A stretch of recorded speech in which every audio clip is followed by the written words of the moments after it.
لوگوں سے عزتیں تلاش کرتے ہو تو وہ کیا تمہیں عزت دیں گے؟ وہ تو کل اچھا کہتے ہیں پرسوں برا کہنے لگ جاتے ہیں۔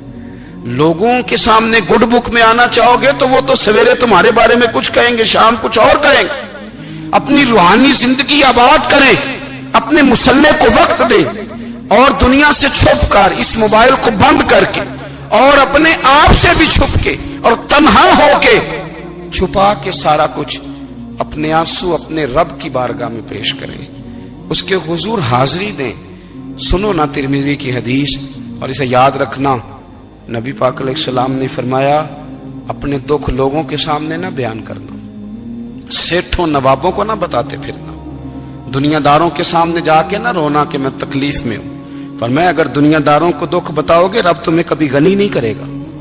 اور لوگ ہیں کہ الٹا مذاق اڑائیں گے آپ کی، جس سے بڑی پکی یاری ہے نا، پکی، وہ تب تک پکی ہے جب تک آپ نے 50,000 مانگا نہیں، اور جس وقت آپ نے کہہ دیا کہ میں مجبور ہوں میری مدد کر، تو پھر ختم ہو گئی دوستی۔ لوگوں کی تعلقات آپ کے ساتھ تب تک ہیں جب تک آپ ان سے کوئی ضرورت وابستہ نہیں کرتے۔ کریم محبوب فرمانے لگے بندوں کے سامنے دکھ نہ بیان کرنا، اللہ تجھے کبھی غنی نہیں کرے گا۔ تو اپنے دکھ اپنے رب کو بتا، تو دعائیں مانگ، تو اس کی بارگاہ میں حاضر ہو، تو اس کے حضور عرض کر۔ فرمایا اپنے دکھ اپنے رب کو بتا، وہ جلدی کرے یا دیر سے کرے تجھے ساری دنیا سے بے نیاز کر دے گا، تجھے کسی کا محتاج نہیں رہنے دے گا۔ اپنے مصلح کو، اپنی دعاؤں، ایک بزرگ فرماتے ہیں میں نے دعا مانگنے کا طریقہ اپنی بیوی سے سیکھا، دعا مانگنے کا طریقہ اپنی، سیکھنے والے تو اپنے بچوں سے بھی سیکھ لیتے ہیں، سیکھنے والے تو ہر ایک سے سیکھتے ہیں۔ وہ کہتے ہیں میں نے دعا مانگنے کا سلیقہ اپنی بیوی سے سیکھا ہے۔ حضرت وہ کس طرح؟ فرمانے لگے میری بیوی نے نا مجھے کوئی کام بتایا، کچھ پیسوں کی ضرورت کے لیے کہا، تو میں نے اسے کہا کہ بھئی ابھی میرے پاس نہیں ہے، کچھ دنوں میں آتے ہیں تو میں دے دوں گا۔ عورتوں کی عادت ہوتی ہے وہ بار بار یاد کراتی ہیں، 2-4 دنوں کے بعد پھر اس نے کہا حضرت وہ میں نے کہا تھا کچھ پیسے، میں نے اسے کہا کہ ابھی میرے پاس نہیں ہے، کچھ دنوں میں ملتے ہیں تو میں تمہیں دے دوں گا۔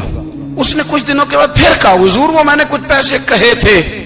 فرماتے میں نے ڈانٹ دیا، میں نے کہا کہ کیا تو روز مجھے شرمندہ کرتی ہے، کہا نا میرے پاس نہیں ہے، ہوں گے تو دے دوں گا، تو روز یاد کراتی ہے۔ فرماتے ہیں اس نے پہلے تو میری ڈانٹ کو سہا، پھر میرے سخت جملوں نے اس کی آنکھوں میں آنسو پیدا کر دیے، پھر اس نے اپنے آنچل میں اپنے اس دکھ کو سمیٹا، اور پھر اس نے ایک جملہ کہا تو میں رو پڑا، اور مجھے اپنے رب سے مانگنے کا طریقہ آ گیا۔ مجھے کہنے لگی حضرت جی آپ نے ڈانٹ دیا میں نے سہ لیا، پر آپ ہی میرے شوہر ہیں، بتائیں نا آپ سے نہ کہوں تو میں کس سے جا کے کہوں۔ فرماتے ہیں میں رو پڑا، اور میں کھل کے رویا، اور میں تڑپ کے رویا، اور پھر میری سسکیاں بند گئیں۔ تو مجھے کہنے لگی آپ کو کیا ہوا؟ میں نے کہا مجھے بھی دعا مانگنی آ گئی ہے، جب میں اسے کہوں گا نا اللہ تو ہی میرا رب ہے، میں تجھ سے نہ کہوں تو میں کس سے جا کے کہوں؟ میں کیوں کسی بندے سے سوال کروں؟ میں کیوں کسی دنیا دار سے کہوں؟ میں تیرے بندوں کا، نیک بندوں کا وسیلہ لے کے، تیرے محبوب کی غلامی لے کے تیری بارگاہ میں آیا، تجھ سے نہ مانگوں تو کس سے مانگوں؟ سمجھ آ گئی ہے؟ جب میں اس رنگ میں مانگوں گا تو پھر رب میرے اوپر بڑا ہی فضل فرمائے گا، وہ میرے اوپر بڑی رحمت کرے گا، وہ میرے لیے آسانیاں کرے گا۔ عزیز دوستو، ہم اس طرح کرنے لگ گئے ہیں کہ ہم نے نا اپنے تعلقات پر اعتماد کرنا شروع کر دیا ہے۔ میرے تعلقات بہت ہیں، ہم نے اپنی دولت پر اعتماد کرنا شروع کر دیا ہے، میرے پاس دولت بہت ہے۔ ہم نے اپنے علم پر، اپنی شہرت پر اعتماد کرنا شروع کر دیا ہے کہ میرے پاس فلاں چیز بہت ہے۔ یاد رکھنا جب بے نیاز اپنی صفت بے نیازی دکھاتا ہے تو بڑی بڑی دولتوں والے مجبور نظر آتے ہیں۔ بھائیو جب انسان کا رشتہ اپنے مالک کے ساتھ ہوتا ہے پھر تو غم بھی کچھ نہیں کہتے، پریشانیاں بھی کچھ نہیں کہتی، پھر تو زندگی صبر والی، پھر تو زندگی توکل والی، پھر تو زندگی بھروسے والی، پھر انسان اپنے آپ کو رسوا نہیں کرتا۔ دنیا داروں سے امیدیں اس کی ختم ہو جاتی، امیدیں اللہ رسول سے لگا لیتا ہے، مضبوط ہو جاتا ہے، مضبوط، طاقتور ہو جاتا ہے، خوددار ہو جاتا ہے، باوقار باعزت ہو جاتا ہے۔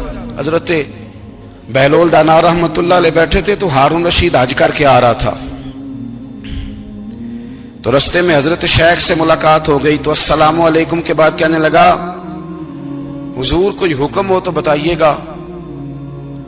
تو حضرت بہلول دانا فرمانے لگے تیرا رب کون ہے؟ اس نے کہا اللہ. تو فرمایا میرا کون ہے؟ کہا اللہ. فرمانے لگے تو بڑا ہی بیوقوف ہے, کیا تو یہ سمجھتا ہے کہ رب ہارون رشید کو تو دے گا اور بہلول دانا کو بھول جائے گا؟ تیرا بھی وہی رب ہے, میرا بھی وہی رب ہے. اس نے اگر تجھے دے کے آزمایا ہے تو ہو سکتا ہے مجھے نہ دے کے آزما رہا ہو. جب اس کی حکمت کے تقاضے ہوں گے تو عطا کرے گا اور دے گا. تو جا اپنا کام کر.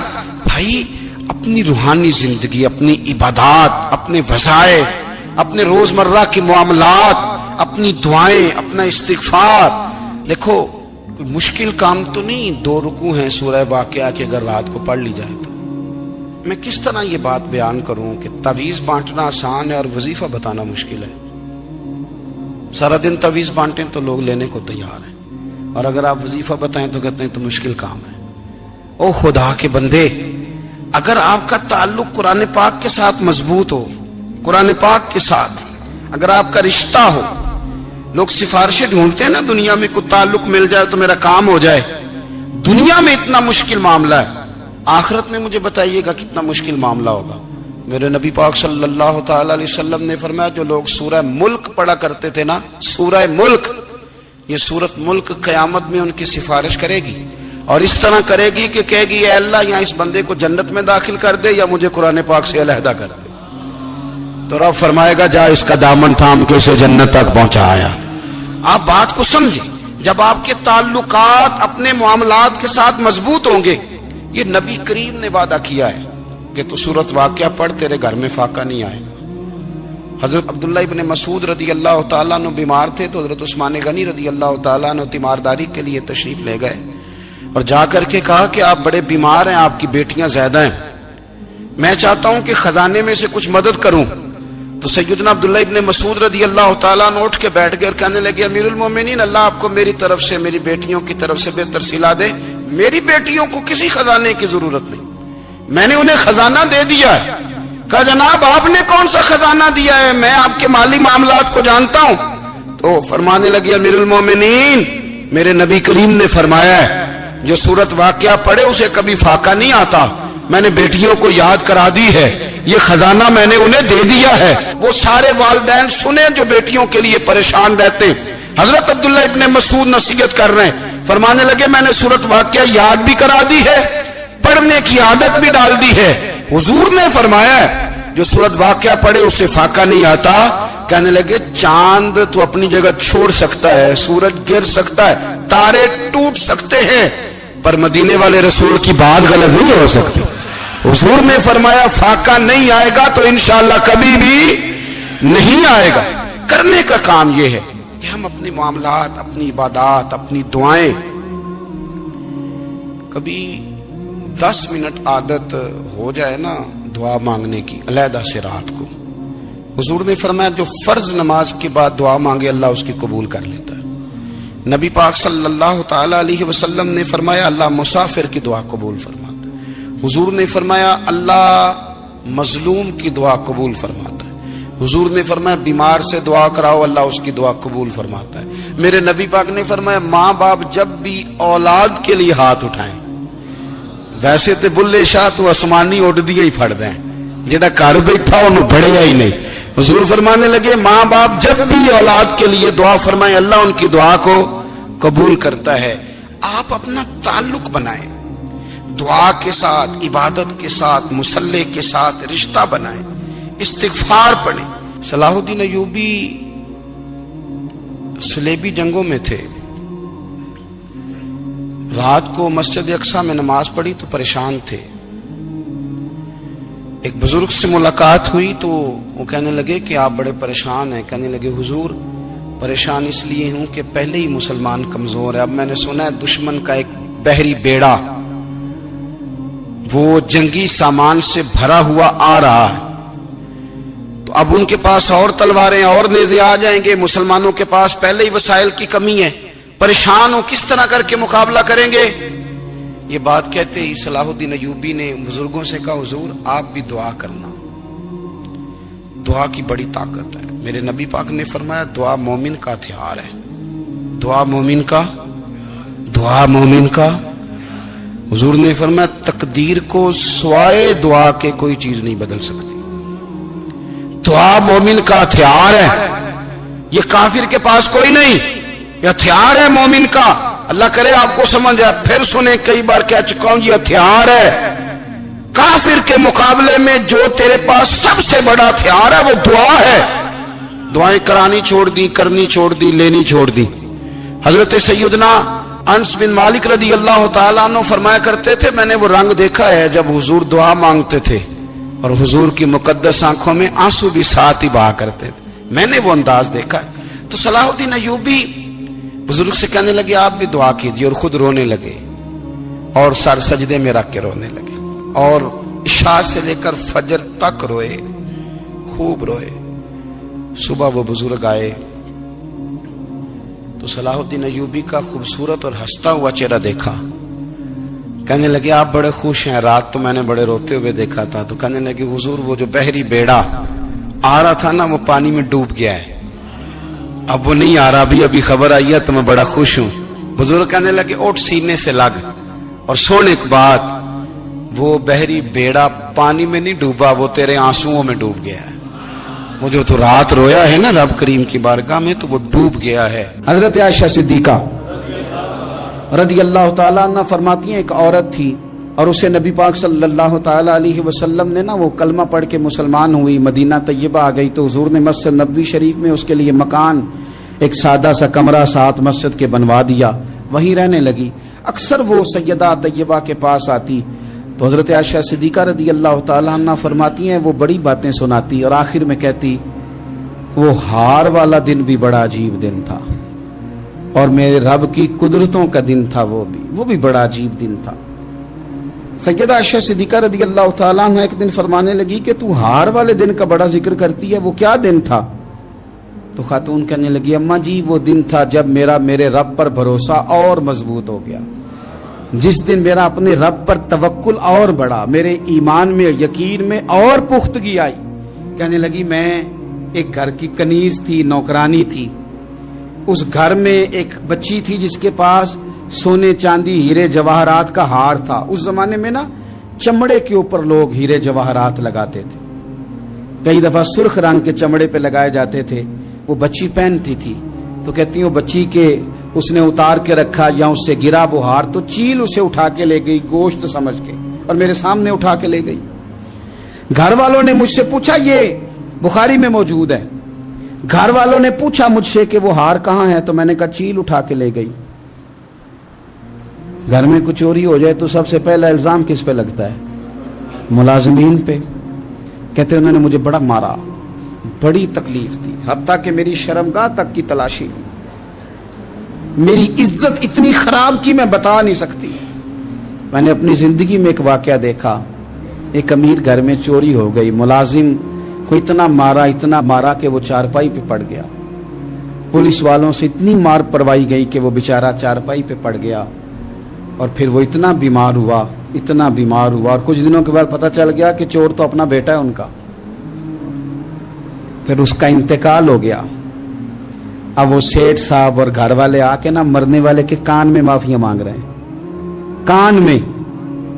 تو میں نے ان سے پھر کہا تھا کہ یہ تو اب چلا گیا ہے، تمہارا زور چلتا تھا نا تو تم نے قانون خریدا اور تم نے اسے جتنا ہو سکا تم نے اسے مار پڑوائی. تمہارے پاس جو عدالتیں تھی تم نے وہاں کاروائی کی، اب ایک عدالت قیامت کے دن لگے گی. یہ کمزور تھا نا، کچھ کر نہیں سکا. میرے نبی پاک صلی اللہ علیہ وسلم نے فرمایا سن لو، اگر سینگ والی بکری نے بغیر سینگ والی بکری کو تکلیف دی ہوگی نا تو قیامت کے دن اسے بھی بدلہ دینا پڑے گا کہ تیرے پاس سینگ تھے اور تو نے اسے مارا تھا. وہ خاتون عرض کرتی ہے سیدہ عائشہ کی خدمت میں کہ مجھے بڑا مارا، مجھے تکلیف دی، میں کہہ رہی تھی کہ میرے سامنے چیل لے گئی ہے پر وہ نہیں مان رہے تھے. اماں جی انہوں نے مجھے بڑا مارا. حضرت عائشہ صدیقہ کہتی ہیں پھر کیا ہوا؟ کہنے لگی اماں جی جب کوئی میرا مددگار نہ رہا، مجھے تکلیف دے رہے تھے، رسوا کر رہے تھے، تو میں نے اپنے رب سے مدد چاہی، میرے رب کی طرف میں نے توجہ کی. میں نے کہا مالک اب تو ہی میرا مددگار ہے.